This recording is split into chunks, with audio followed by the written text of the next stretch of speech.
Welcome back everyone to Art a la Carte, and in this episode I'm going to show you how to draw a really cute bunny. So this is a really easy way to draw a rabbit, and it uses one shape, which is our circle. So the first one I'm going to do is I'm going to do a circle here for the rabbit's head. And then I'm going to put another circle, but I'm only going to draw half of it. So I'm going to draw a line kind of going here, and I'm going to fill this up with a half circle. Just like so. Maybe a little bit more than half a circle. You can kind of decide that. So this is the rabbit's head, and this is the rabbit's body. Now I'm going to make a little indentation for like the shoulders before it kind of really comes up. And I'm going to have it wrap around a little bit. So there's the backbone, shoulders, and then around the rump. Now the back leg, I'm going to put kind of a C shape, and then come out with the back little foot right here.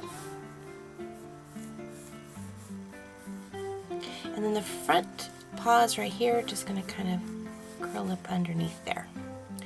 Now for the head, I'm going to kind of cut a little bit off of this circle to shape it up a little bit, to almost make it a little bit more of a teardrop shape.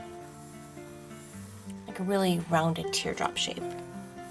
So this is the rabbit's head. And then we're going to have the rabbit's ears. Now you can do a lot of different things with the ears. You can take and have them coming straight up, or you can have them laying back. So I'm going to put my ears just a little bit like right here. I'm just going to use some rounded oval shapes. Just like that. Usually if they're flat back on their back like that, kind of means they're scared or they're hiding. They're trying not to be noticed. And if they're really forward, they're really focused on something, listening to something. But if they're just happy and content little rabbits, they're just kind of flopping around. So I'm going to go right to the center of the ears, right between these two lines, and I'm going to make a line that comes up and over towards one side, and then make a line coming up and over to the other side. And this will just kind of show how the ear folds in around. Now this back ear, you'll notice as it comes back and around, just tucks in right behind the head, because the head is overlapping this ear, so you don't have to put really any detail with this ear, just this one here. So for the eye, I'm going to find that point of where the nose is, and I'm going to draw an imaginary line between here and the ear, right on up. And right on this line is where the eye is going to be. So I'm just going to put a circle right in there. Now the eye is circular, but you have the tear ducts, which give it kind of this little, like a lemon shape.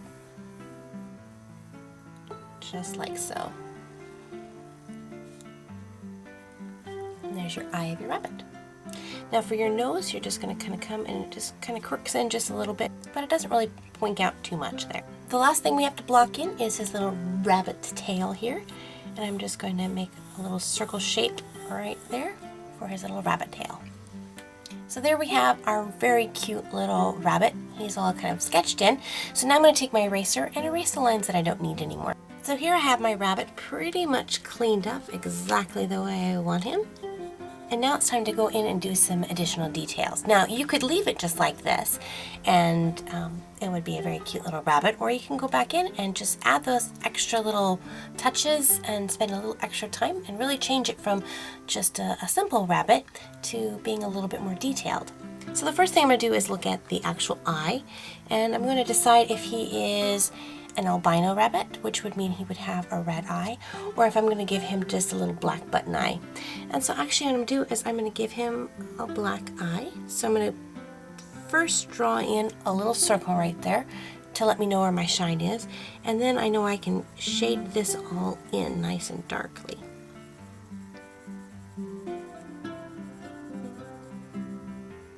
By first drawing in that shine circle, it helps you know not to go into the shine and cover that up. Keeps it nice and clean. The next thing I'm going to do is I'm going to look at these lines here, and it's very smooth, but if you look at a rabbit or a bunny, they're not smooth. They're very fluffy and furry. So what I'm actually going to do is take my eraser and I'm going to erase these lines so that I can barely see them. And this time as I go around, I'm just going to use just little strikes of my pencil. And I'm not connecting them, I'm having them kind of tuft out a little bit.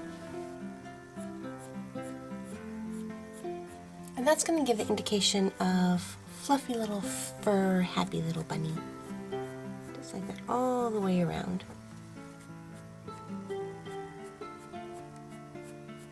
And I'm not just going to do that just here. I'm going to go all around my bunny and give that nice appearance of long hair. Except for on the ears, I'm going to keep them a little bit shorter hair, so I'll keep them a little bit smooth. I might have a little bit of tufting going up towards the bottom, but as it reaches the upper part of the ears, I'm going to leave it more of a smooth. Now the trick is to realize what direction the hair is going. So I went around this way for that direction, but here the fur is going to go up in this direction, so I'll go this way with my tufts instead of bringing the tufts down like this. Think about the direction of the fur. And I'm going to do the same thing with this little bunny tail.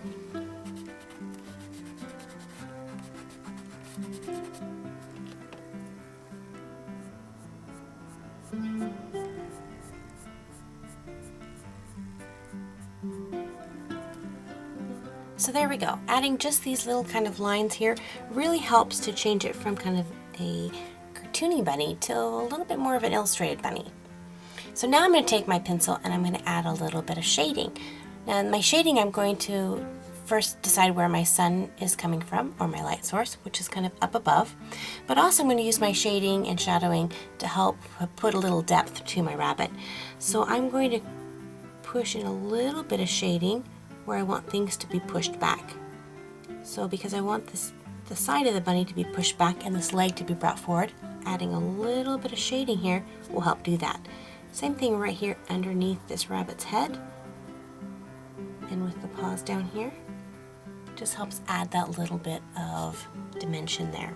You can even do that with the rabbit's head by adding just a little bit of shading around by the eye. It's going to push that shape in a little bit, so it's not going to look like a round little ball. It's going to add a little bit of dimension around the eye.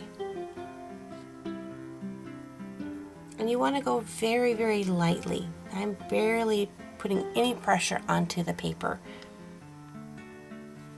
I'm also going to apply a little bit of shadowing right here on this back ear.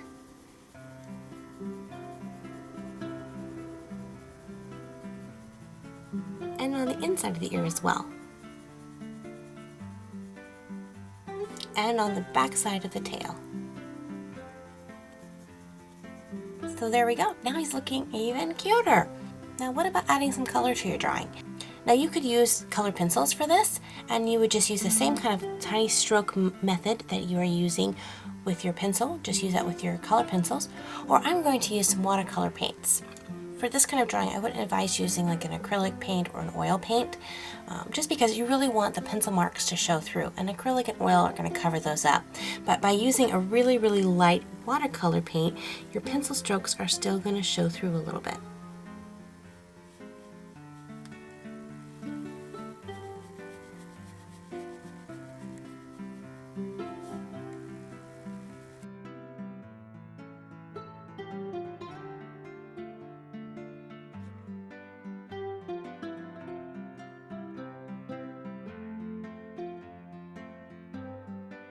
As I'm painting my rabbit, I don't want to lose the shadowing effect that I got with my pencils. So you'll notice that I'm adding a little bit of a darker paint into the places I want shadows, and a very light wash of watercolor in places I want to keep whiter.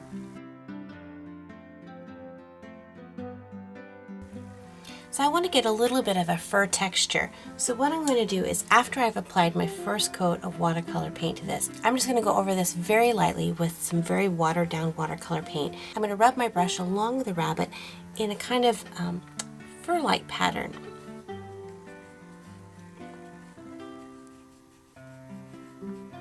This is going to add a little bit of texture and interest to my drawing.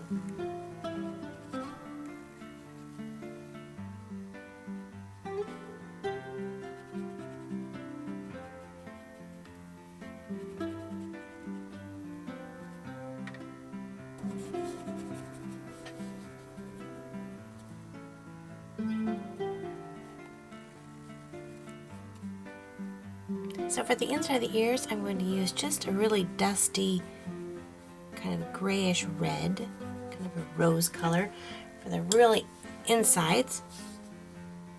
And then with just some clean water, I'm going to spread that up to the top, so I get this really nice gradient effect. That means it changes from being a really dark to really light seamlessly. You don't see that exact line where you change colors.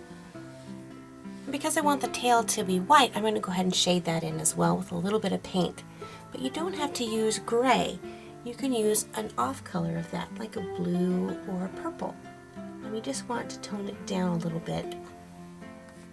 So it's a gray with a little bit of a purple to it.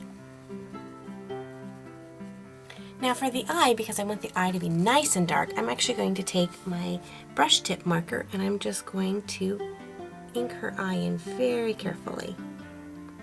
Now you'll see that I left just this tiniest little rim of light, and that's called a rim light. It gives just a little definition to the eye.